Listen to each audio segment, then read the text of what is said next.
Ang kangkong o water spinach sa Ingles ay isa sa mga sikat at madalas na kinakain na gulay sa maraming bahagi ng Asya, kabilang na ang Pilipinas. Ang iba't ibang benefits sa kalusugan ay ang mga sumusunod. Isa, mayaman sa nutrisyon. Ang kangkong ay naglalaman ng maraming bitamina at mineral tulad ng bitamina E, bitamina C, bitamina K, iron, at calcium. Dalawa, mababa sa kalori. Dahil mababa ito sa calories at mataas sa fiber, maaari itong maging bahagi ng isang balanse at malusog na dieta para sa mga nais magbawas ng timbang.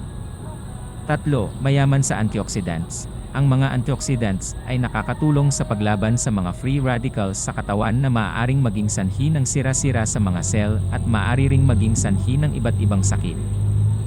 Apat, pampababa ng blood sugar. Ang kangkong ay maaaring makatulong sa pagkontrol ng blood sugar levels, na maaari itong maging kapaki-pakinabang para sa mga taong may diabetes. 5.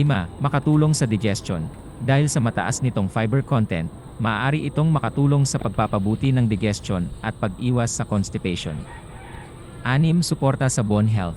Dahil mayaman ito sa vitamina K, ang kangkong ay maaaring makatulong sa pagpapabuti ng bone health at pag-iwas sa osteoporosis. Bagamat maraming magandang dulot sa kalusugan ang kangkong, mahalaga pa rin na tiyakin na maayos itong nilinis bago kainin upang maiwasan ang mga mikrobyo o kemikal na maaaring magdulot ng sakit.